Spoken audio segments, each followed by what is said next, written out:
Salve, salve nação! Temos aqui a entrevista coletiva do melhor treinador brasileiro em atividade, Felipe Luiz. Depois de quebrar mais um tabu, depois de 28 anos sem vencer o Juventude lá em Caxias do Sul, o Flamengo acaba de quebrar esse tabu tão importante, né, cara? No comando dele, do melhor treinador brasileiro em atividade. Felipe Luiz, por que eu tô falando repetidamente? Porque é a minha opinião, tá bom? Muito bem, dito isso, as imagens são do canal Flamengo TV, link na descrição como créditos. Deixa aquele like para ajudar, se inscreva no canal e ative o sininho. Vamos lá pro vídeo. Esse resultado motiva muito, né? Pelo fato de ter quebrado esse tabu. Sim, nós pensamos jogo a jogo. E eu falei para eles durante essa última semana agora, antes desse jogo, que quando eu vi os treinos que eles fizeram durante a data FIFA, me deu muito o que pensar. Porque jogadores que já estão numa temporada aí com 9 meses, ninguém alega cansaço, todos querem treinar, todos competiram ao máximo durante a semana. Foi um nível muito alto de treinamentos. E falei para eles que esse grupo, quando você vê isso no treinamento, cada vez que as pessoas contagiam, é um grupo que quer fazer história. Só tem muito barulho, tem como fechar, por favor, a porta aí atrás?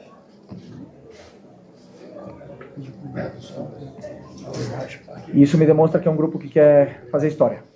Então, hoje viemos aqui num campo muito difícil, onde eu particularmente já tive a oportunidade de jogar. Sei da dificuldade que é de vencer aqui dentro e conseguimos uma grande vitória contra uma equipe muito bem treinada pelo Carpini. Felipe, Simon Ledo, do Coluna do Fla, você falou agora, e sempre repete isso, né, de que pensa jogo a jogo, né? Ficou então essas 2 semanas planejando Juventude ou já havia um estudo em cima do próximo jogo, que é considerado o mais importante do ano agora, que é contra o Estudiantes na quinta-feira? Ou a partir de agora que você vai focar no Estudiantes em 4 dias?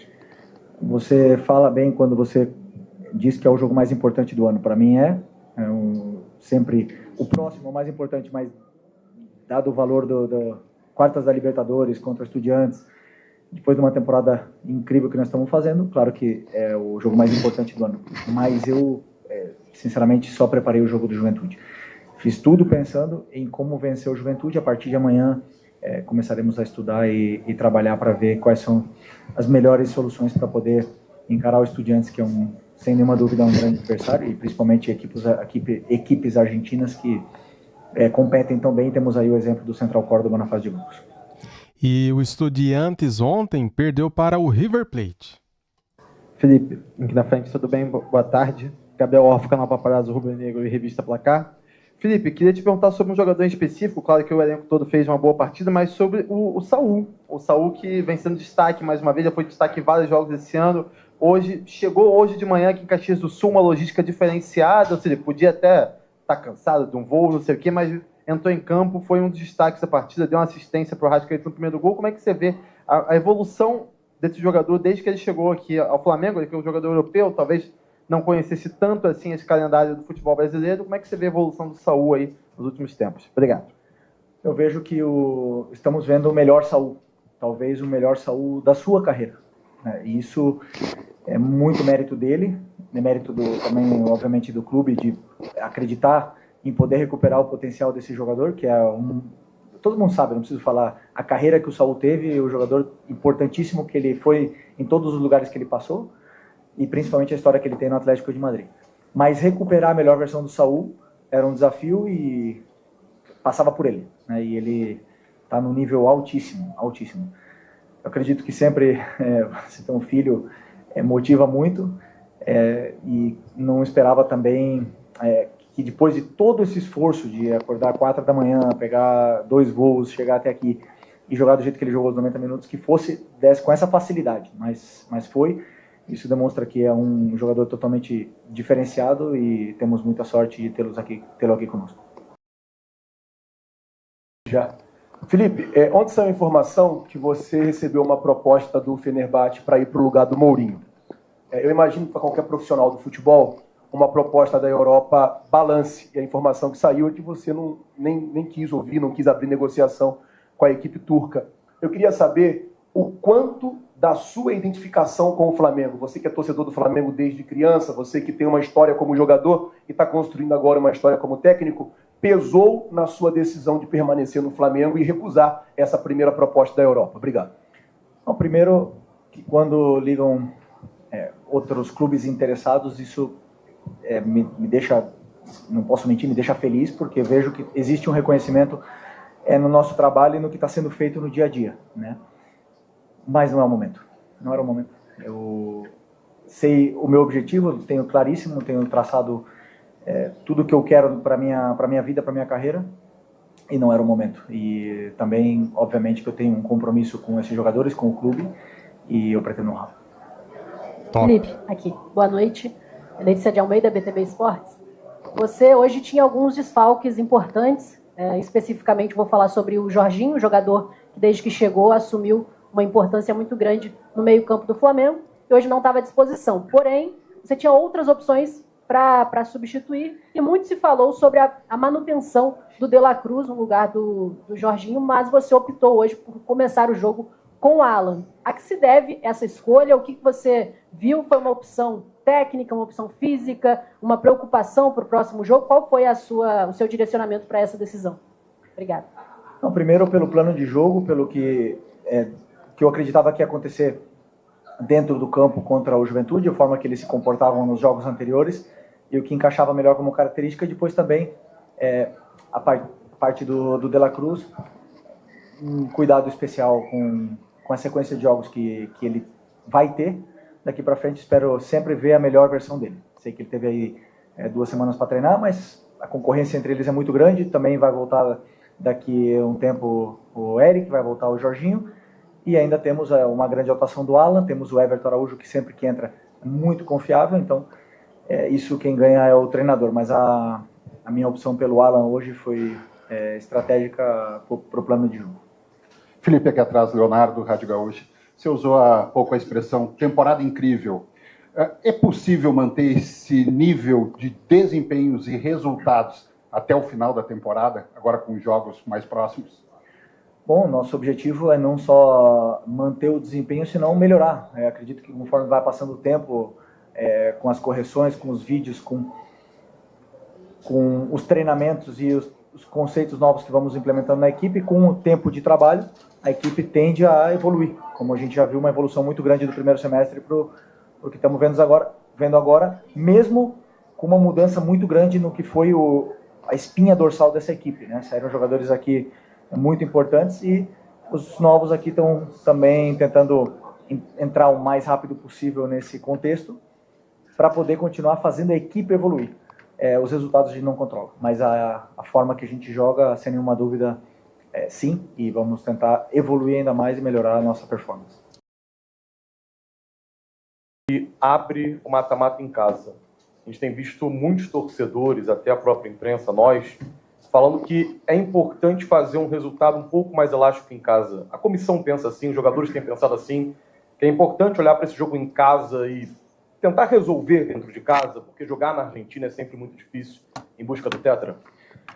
Nenhum jogo se resolve no primeiro jogo, na minha opinião. Por mais elástico que seja o placar, claro que estamos falando de como foi uns anos atrás, aí, goleadas enormes. Não, mas dificilmente vai se resolver um jogo de quartas de Libertadores no primeiro jogo. Em casa ou fora de casa. Sabemos disso, porque nós temos que pensar que são 180 minutos, onde temos que estar na nossa melhor versão. Existem jogadores que jogam e crescem muito na frente da torcida, existem jogadores que jogam melhor e desempenham melhor até fora de casa. Então estamos preparados para enfrentar uma eliminatória, né? E sabendo que não podemos cometer erros nesse primeiro jogo para poder, sim, tentar fazer 2 jogos aí perfeitos para poder passar. Felipe, Mauro Santana do canal Mauro Santana, importantíssima vitória em que tivemos mais uma vez uma grande atuação do Saul, mais uma atuação importante do Samuel Lino, que está vindo de jogo na altitude pela seleção brasileira, mas com participação direta de 2 jogadores, também reforços no meio de ano, que ainda não tinham uma alta minutagem e que com certeza havia uma preocupação da comissão técnica de prover estrutura e recursos para que esses 2 jogadores pudessem ser melhor utilizados. Até que ponto também a participação direta desses 2 jogadores, o Carrascal e o Emerson Royal, traz para você essas maiores alternativas, essa quantidade maior de alternativas para a composição da equipe nesse percurso, conforme o colega disse, o Flamengo vai ter uma sequência exaustiva de partidas e jogos decisivos, brigando pelo título na Libertadores e também no Brasileirão. Bom, como eu falei, né, como mudou bastante a nossa espinha dorsal, saíram jogadores importantes, você citou aí o caso do Emerson, mas eu falei com o Emerson, a forma que o Flamengo joga hoje é praticamente idêntica do que a seleção brasileira jogou no primeiro jogo contra o Chile. E mais, é melhor do que isso para ele poder entender o modelo, entender o conceito, e que isso vai potencializar muito ainda as características que ele tem, que ele vai oferecer muito para a equipe, conforme forem passando os jogos, ele vai se sentir cada vez melhor.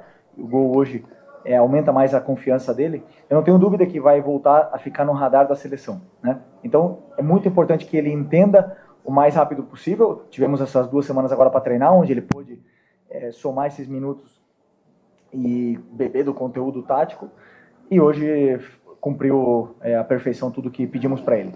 E o Carrascal é praticamente a mesma situação, um jogador que compete por posição originalmente com a Arrascaeta, que vive a sua melhor fase, muito difícil para um jogador que chega com a qualidade e a importância que ele tem, competir com um dos melhores jogadores do Brasil no momento, se não o melhor. Mas também sabemos que ele pode render e performar em outras posições, pode jogar na direita, pode jogar no ataque, então, claro que estamos tentando dar todo o carinho para ele poder se soltar e se adaptar o mais rápido possível, porque é um jogador, como eu já falei para vocês, que tem muito talento. O retorno antecipado de 2 jogadores, agora na data FIFA, né? O Arrascaeta e o Varela. O Varela teve a lesão em si, mas o Arrascaeta não. Veio para as condições físicas. Eu queria saber para você da importância do retorno antecipado desses jogadores, principalmente do Arrascaeta que jogou hoje, e se foi pedido seu, se teve alguma conversa com o Bielsa, como é que foi essa situação? Não teve nenhuma conversa na qual eles entenderam. Primeiro, o Varela tá com uma pubalgia, está com algum problema onde não poderia jogar o segundo jogo com a seleção do Uruguai. E o Arrascaeta, eles entenderam pela sequência de jogos que ele vinha tendo, e também acho que pelo momento que o Uruguai pôde se permitir o luxo de trocar e liberar esses jogadores que vêm sendo mais utilizados, e na qual agradecemos bastante. Vemos que o Arrascaeta fez um jogo com a seleção no nível esplêndido outra vez, e quem ganha somos todos nós. Flamengo ganha, Uruguai ganha, e o futebol, né, de ver um jogador que está performando desse nível. E também vimos o Vinha voltar a ter minutos e jogar muito bem também no jogo contra o Chile, então a relação mesmo sem se falar com o Uruguai está sendo muito boa. Valeu, obrigado. Tá aí, galera, entrevista coletiva do melhor técnico brasileiro em atividade, Felipe Luiz. Tá voando, né, cara? Flamengo tem a melhor campanha, melhor ataque, melhor defesa, é melhor em tudo. Saldo de gols, 47 prós, 10 contra, um saldo de 37, 75% de aproveitamento lá no contexto geral da história, né? É aproveitamento para time campeão, galera. São mais de 2 pontos por partida. Flamengo chega a 50 pontos em 22 jogos. É a melhor pontuação do Flamengo na história do Campeonato Brasileiro de pontos corridos. 50 pontos em 22 jogos. Que maravilha, cara. Dá gosto de ver o nosso time jogar. Cara, no futebol acontece do time às vezes não conseguir a vitória, porque no futebol acontece coisas inesperadas, né? Inacreditáveis, né? Era para o Flamengo ter vencido o Grêmio? Era. Se não fosse o pênalti, era. Era para o Flamengo estar com 52 pontos? Sim. Só que é igual eu acabei de falar aqui agora, cara. No futebol tudo pode acontecer, né? Às vezes você amassa o adversário, vai lá no finalzinho e toma um gol de empate, como foi contra o Grêmio, né? Mas isso já é passado. Ontem, por exemplo, o Fluminense amassou o Corinthians deu 2 chutes no gol e venceu o jogo por 1-0. Coisas do futebol, não é mesmo? Jogando no Maracanã, hein? Só tô citando aqui porque é importante, né, a gente ter os pés no chão e saber também avaliar quando o time da gente derrapa, né? Mas isso está superado, galera. Segue o líder, Flamengo disparado 50 pontos no Brasileirão. Valeu, tamo juntos. Deixa aquele like para ajudar, se inscreva no canal e ative o sininho. Valeu, fui!